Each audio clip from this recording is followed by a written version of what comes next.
Good morning, everyone. Hopefully, you already know who I am, but my name is Laura Lee Lovering, and it's a real shame that we can't be all meeting together in person this morning. That would have been amazing. But thank you for inviting me to share anyway via this recorded medium online. And for me, it's a great privilege to be able to share with you this morning something of the work I've been involved in with BMS World Mission in the Peruvian Amazon. And I'm just going to share with you this morning a bit about the work and aspects of life and faith that are perhaps particular and perhaps not so particular to this part of the world.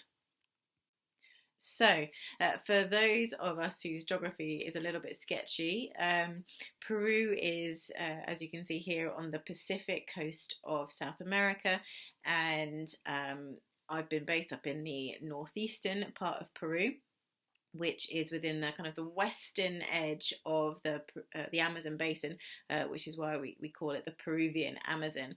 And I've been based in a place called Nauta, which is also where the Integral Mission Training Centre is located. You'll hear a lot more about that a bit later.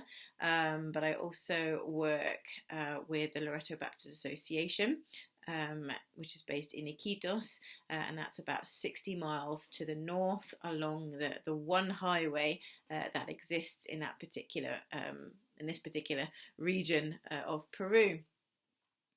Okay, so as you imagine, you're flying in now. You're coming to visit me in Iquitos and Nauta. This is the view you'll see as you fly into Iquitos, and you can see that there's just a lot of trees, a lot of forest. There's rivers, and you can't see much else. We're kind of right in the heart of Peruvian Amazon. It's hot and humid pretty much all day, every day, throughout the year. We have really only two seasons, sort of the wet season and the wetter season. So it's on average about sort of 28, 29 degrees Celsius, so not too bad. And your average humidity, which can be quite stifling, is about 80%. So literally hot and sticky all day, every day, but I love it. And also just to give you a bit of an idea of the scale of this region, this particular part of Peru. Iquitos is the provincial capital, or we'd say the regional capital, for a region which is known as Loreto, which is kind of like a county in the UK, except that this county of Loreto is just a little bit bigger than Germany, the whole country of Germany. It's a bit bigger, just a little bit bigger than that, which means it's bigger than the whole of the UK. But its population is anywhere between 800,000 and 1 million people, so it's got a really small population for a really large area. And a good chunk of those people, are in Iquitos, for example, the regional capital, which has just about 500,000 people. But a lot more, or a lot of them, are also just spread out in small villages and hamlets, just kind of dispersed throughout this jungle, although mainly you'll find them sort of connected to or not far from a river of some description. That's kind of what it looks like. And just a fun fact, of course, is that Iquitos, this regional capital, is famous for being the largest city in the world, which is only accessible by river or by aeroplane. It really is quite a remote and cut off kind of place. But anyway. So now let's imagine your plane has landed and you're going to not head into Iquitos, you're going to go into one of the smaller towns and villages.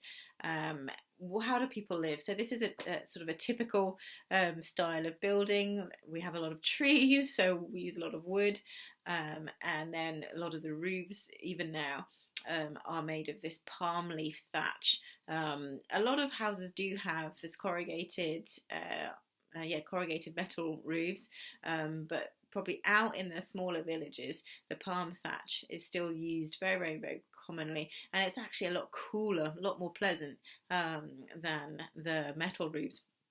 Well, yeah, that's when you've got sun beating down on you. When it rains, it's a different matter, and I think I would probably prefer the metal roof.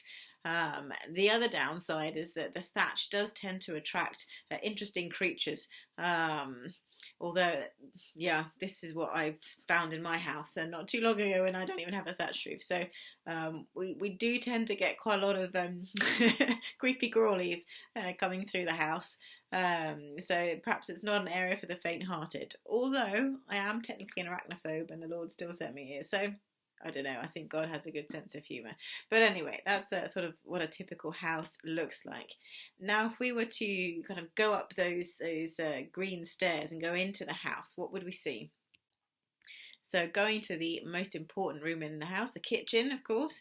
This is a typical kitchen, and you can see that it's very open. There's a lot of ventilation. And this is particularly common in the houses in the very rural villages where they've got quite a bit of space. And this is important that we've got lots of ventilation. Although not all houses have it, because the vast majority of families are still cooking on, as you can see in this picture, either charcoal or wood. So there's a lot of smoke that comes off. So it's good to have the ventilation. And a typical breakfast, and this really is a typical breakfast, would be something as you can see in the picture, which is fish, probably caught from the river just behind the house. And that white stuff is not potato; it's jungle potato, I would call it, or known as yam. So similarly, a root vegetable, but that grows in the tropics. So that is a typical breakfast, and I'd be actually quite happy to have that breakfast. I don't know how you feel about it. If I would say if you're unlucky, you might get offered this for breakfast. This is apparently beloved of many residents of the jungle, although I have met some who don't like it. And this is known as sori, and this is a grub that grows inside the trunk of a particular palm tree. And apparently it tastes a little bit like bacon, but I've never really had the courage to try it. So if you ever come, you can be my guest. Okay, so that's some interesting foods. Okay, so what about transport? As you might remember from that picture, flying in over Iquitos, there's not a lot of roads visible, if any, but a couple of rivers there. And I've already mentioned how Iquitos and Nauta are joined by the one highway that we have really in the whole of this part of Loreto. And if you want to go anywhere else from Iquitos or Nauta, you're basically getting on a boat, as I did in that day of this picture.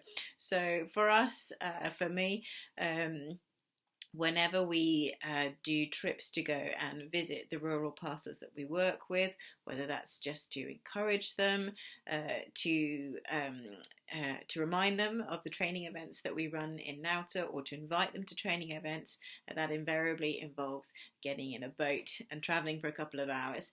And this is very, very typical boat that we would travel in. And I would say God's faithfulness is great. Over 9 years, really, we've never really had any problems. We've maybe got wet, because when it rains on the boat like that, you tend to get wet, and when it's a sunny day, you tend to get quite burnt.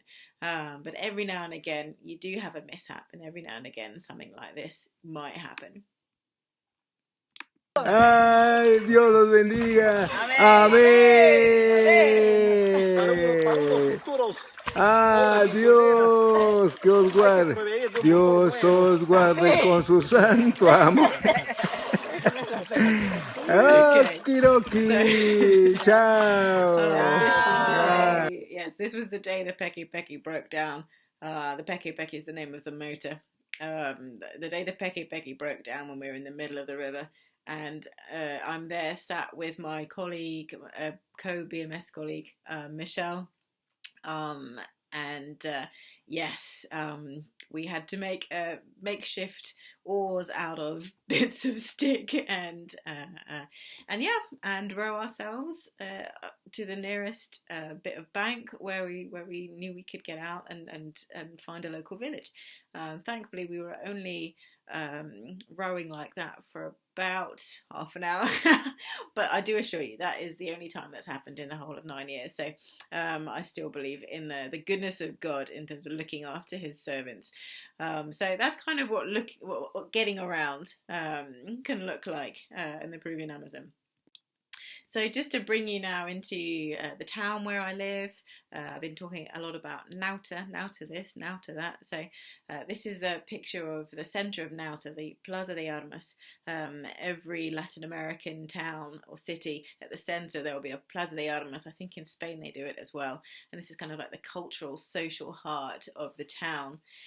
Nauta has about 300,000 people, so it's a small city as opposed to just a large town.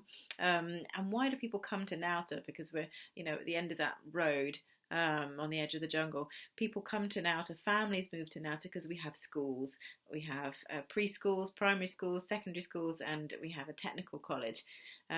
So most families have come in, they've maybe left their jungle farms and they come in to Nauta for the sake of the children's education. But it's really a very rural kind of market kind of town in a way, because most of these families are still making their living by farming and bringing that produce into Nauta to sell either there or to ship it or to transport it up to Iquitos. So that's a little bit about Nauta. Oh, and right in the forefront, when I'm not travelling by boat, most of the time I'm actually travelling on a motor car, and that's what that little three-wheeler vehicle is in the forefront. Pretty much everyone has one of these. Hardly anyone has a car, but pretty much every family has one of these and will run it as a taxi at very low cost. Okay, so this is now my neighbourhood. We're just kind of focusing in on what does life really look like for me, perhaps. It can be hard to describe. So here are the pictures. So this is the street. This is my neighbourhood. The neighbourhood is called La Unión, and it's a single street with a dead end. And I live in a house right at the end, in that house at the bottom. It's not my house, I should say. I'm a lodger there. I was a lodger there, and a house sitter there for a lovely Christian retired lady from the US, who's there for 6 months of the year, and 6 months of the year she goes back to the US. So I've been there now for a couple of years, and before that I lived actually just next door. I don't know if you can see, just next door to the house is actually the Integral Mission Training Centre, and that's the administrator's house where I lived for a number of years before we managed to find local people to recruit into that role. Okay, so talking about local people to recruit into that role, obviously I don't work on my own. That would be terribly sad and boring. I work as part of a team, and here are the team that I'm a part of. So we've got my BMS colleagues at the top there, Dave and Michelle. They're based in Iquitos, along with Luis, a lovely pastor from Iquitos, who has a real sort of pastor's heart for families and a missional heart for the church.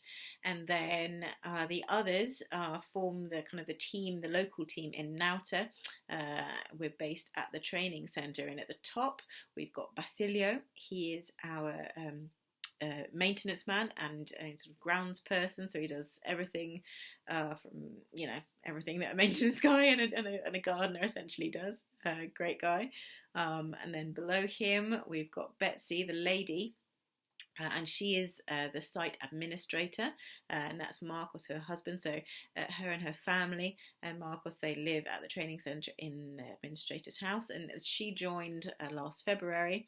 And then the last gentleman there is Felix, and he is our teaching and outreach coordinator, which is a very new role. And he is very new to the team. He also joined last February, and I work very closely with him. So this is our team. We're the people who kind of run the thing on a daily basis between Iquitos and Nauta. Now, we don't run it for our own benefit, of course. The training centre wasn't actually our idea, it was the idea of the Loreto Baptist Association. And here are some of the pastors and the pastoras, the wives, who are part of that group. There were about 9 churches that form the Baptist Association, which is mainly based in Iquitos. Most of the churches are in Iquitos. So we work a lot between Iquitos and Nauta. But we are certainly there to support the association and to work with them and to build capacity within them as an association and as individual churches, because it was their idea and they were looking for assistance to build this thing, which now is known as the Nauta Integral Mission Training Center, which looks a bit like this. Okay, so what is the Nauta Integral Mission Training Centre and what does it do and what do we do there? An obvious question and fairly simple to answer. On the one hand, it's a resource because it's a piece of infrastructure. We have a dining room, we have kitchens, we have classrooms, we have a big hall, we have dormitories and bathrooms. So it's a resource which has been used by many different groups over the years, from local churches who've wanted to run retreats, youth events, couples events. We had a group of deaf children for a whole week a couple of years ago, and also churches that want to run their own sort of in-house training events and they use our facilities. We've also hosted a number of US and UK short-term mission groups who've used it as accommodation, or who've also used it to run dental campaigns or medical campaigns, a whole range of things. So it's been really well used over the years, which has been, a real blessing for us, because that's what it was built for, to be a blessing to the community and to the local churches as a physical resource for them. The other side to what the training centre is about is the Integral Mission Training Programme for rural pastors or rural church leaders. And these are the people that you can actually see in these photos. They are the students. You can see there are young people, there are older people, there are men and there are women. And these are, I think they were the last group of students that we had in March of last year, which was the last event we were able to run before COVID struck. So how does it work? It's quite simple, really. We have a curriculum which lasts effectively 2 years. Each year, the students will come for a week at a time, sort of Monday to Saturday, and they will come every other month. So there's 6 training weeks each year, and then we have 12 training weeks, which make up the whole curriculum for the 2-year course. And we've done that because most of our students, they wouldn't be able to just come for a couple of months. They have to work, they have to earn a living, they've got families, their churches really aren't supporting them, they're from very humble backgrounds. So this just about works for them to be able to come away for a week.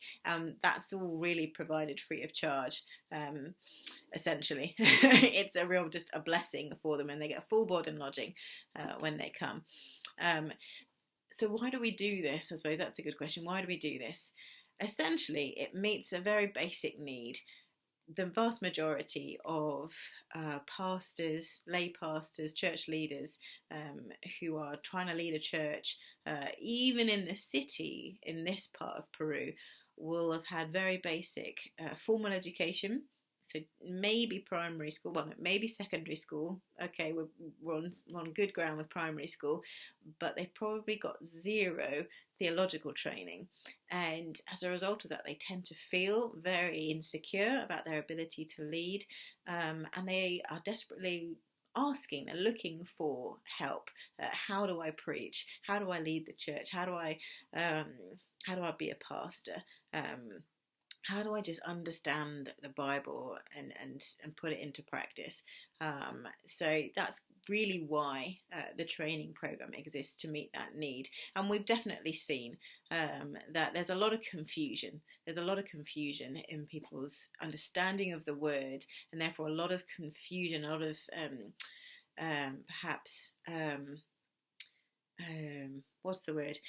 Even for leaders, they find it very difficult to actually understand how to put the faith into practice. And I've kind of just put together sort of 3 of the key lies, which I think are from the most pervasive kind of bits of erroneous knowledge that even pastors are kind of struggling with still in this region.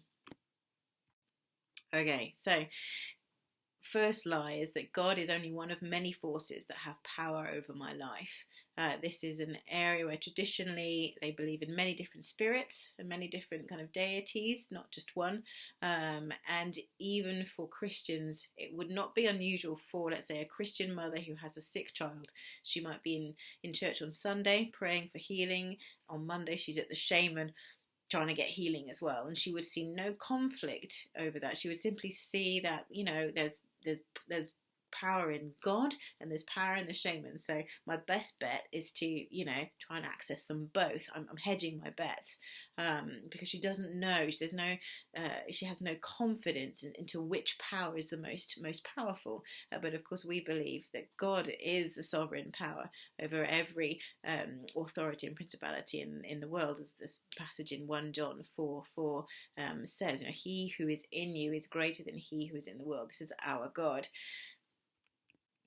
So we really want to reinforce that in every way we can, that we have a God who is powerful and a God whose wisdom stretches to every part of our life. We don't need God for one bit and then the shaman for something else, but God is good for health, he's good for our work and our home, he's good for our education, and we try and reflect that in the different types of teachings that we do and different types of activities that we do through the training centre. Everything from talking about teaching about medicinal plants. We've got we had a workshop on dental hygiene there, and at the top, one of the things I've been kind of most involved with over the last few years is doing English teaching, supporting young people in the churches, and right here, or in that picture, I'm actually doing a class at the local tech school. So we're trying to reach out and show that as Christians, we're not just about being religious, but we're actually showing that God is interested in every part of your life and has power to speak into every part of your life. The second key lie, I think, that is really pervasive in this region is that sickness and poverty are somehow God's judgment on me for not being religious enough. So I'm just going to read that passage from Matthew 25, 34 to 40. It says, "Then the king will say to those on his right, 'Come, you who are blessed by my Father. Take your inheritance, the kingdom prepared for you since the creation of the world. For I was hungry, and you gave me something to eat. I was thirsty, and you gave me something to drink. I was a stranger, and you invited me in. I needed clothes, and you clothed me. I was sick, and you looked after me. I was in prison, and you came to visit me.' Then the righteous will answer him, 'Lord, when did we see you hungry and feed you, or thirsty and give you something to drink? When did we see you a stranger and invite you in, or needing clothes and clothe you? When did we see you sick or in prison and go to visit?' The king will reply, 'I tell you the truth, whatever you did for one of the least of these brothers of mine, you did for me.'" So for us, we take that theme of feeding the hungry and giving drink to the thirsty. One way in which we're able to actually provide food to the hungry is very directly. One photo is one of the food packages that the BMS Emergency Fund funded for the most vulnerable families associated with the Loreto Association churches during the COVID, sort of the peak of the first wave, when many families were not permitted to go out and work, and that means they don't eat. So thanks to yourselves, I imagine, and other churches that donated to the BMS Emergency Fund, we were able to pass on funds to the Loreto Baptist Association, and that was what they were able to do with it, literally put food on people's plates. The other picture is a way of not necessarily putting food, but putting another way of generating an income in order for you to buy your food. And this was a project that we've been running at the training centre, developing it as the years go by, and basically we make chocolate. It's just a small project because we've just got a small piece of land. But we've got two families who've been actually making chocolate with the cacao that we've been able to grow on our piece of land. And for them, that's an additional source of income that will help them put food on the table. Being poor, not having enough money is not something that God wants for us. Rather, He wants us to come together as good neighbours and help one another out, whether it's with gifts or whether it was with new initiatives and new ideas, but He wants us to help one another out. Likewise, He wants us to give a glass of water to the thirsty person. So we were able to do a little bit more than that in La Union, in our neighbourhood, which when we first arrived there to build the training centre, they did not have any water. We do not have a municipal water supply for Nauta. So the community said if we were going to do any sort of project there for them, it had to be a water project. And it's been a bit of a labour of love for me over the last few years to actually get that set up. But now the training centre is giving water to the community. There's a little water committee which is mainly staffed by members of the neighbourhood as well as our administrator, and we're able to give water to those who are thirsty. There's about 40 families which get water into their homes every day, in the morning, in the evening. So we really believe this is part of our mandate to just come against those lies of the devil that just being poor, being hungry, being thirsty, being sick because of your quality of life is somehow God punishing you. We don't believe that's true. And the last lie, which is a massive one, and I don't think is in any way specific to the jungle, but it's this lie that salvation is a contract which can be broken, and there's no relationship, and therefore there's no grace. It's about earning and being worthy of what God has done for you. And there's that wonderful passage from Ephesians 2, 8 to 9. If we just read it again from here. For it is by grace you have been saved through faith, and this not from yourselves, it is the gift of God, not by works, so that no one can boast. And basically, I think we have a particular principle that we just try to put into practice. And that key principle is that what we've freely received, the abundance of God's generosity, therefore should be freely shared. So over the years, as a group, as a team, as a training centre, we've opened the centre up to many groups, and it's been freely given. We're not charging for the use of the space. It's been freely given so that other people can be blessed. We've been able to do different sort of, we've got English classes down there. That's an action team project, which we did last February, before the lockdown. Freely given. We've got the radio program. We're currently running radio because we can't have students in the training centre, but we need to find a way of still sharing what God has given us. So we're using the radio now to freely share with even more people the good news of what God has done for each and every one of us. And that picture just down in the bottom there, that was something I personally was able to do for some local youngsters, children of my good neighbours who could not access the online schooling because they just didn't have the equipment for it. So we were able to offer that to them free of charge. This is grace in action. It's not about anyone deserving anything. It's just about the fact that what we freely received from God, we can be generous with other people. So I'm coming to the end now, and it's a shame that we can't have a question and answer session, but I am going to ask you to pray and leave you with some prayer points here. First one, I'd ask you to continue to pray, and I do thank you so much because I know you're already praying and have been praying all along, and I feel very easy about asking you to continue to pray.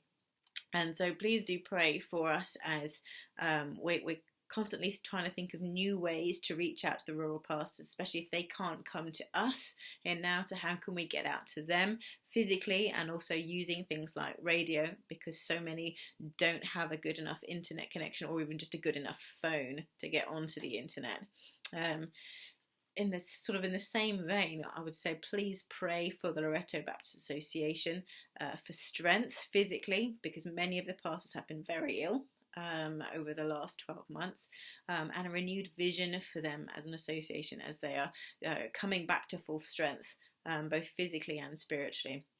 I would ask you to pray for wisdom and communication for the BMS local team there. It's a bilingual team, and that always is interesting. But teamwork is so important, and that's part of our witness, that we will continue to be a strong team, that we work together, and that we will always overcome any miscommunications. And I suppose that's really important for me personally, because I'm actually moving on, and I would ask you to pray for me as I move on from Nauta. I will not be going back to Nauta. I'll be going back to Peru, but I'll be going on to a new place and a new role. So please do pray for me as I move on, and I'm praying for the team that I'm leaving behind. And I think I'm going to finish there. Thank you ever so much for just inviting me to share with you this morning. Feel free to write to me any questions that you have. I'm very happy to respond to you. And in the meantime, I just want to leave you with a thank you for your support over the last few years, and your prayers, because none of this could happen. BMS couldn't do any of this, and I couldn't be there. None of this would even exist if it was not for churches like yourselves who support the work of BMS in far-flung parts of the world. So thank you, and God bless.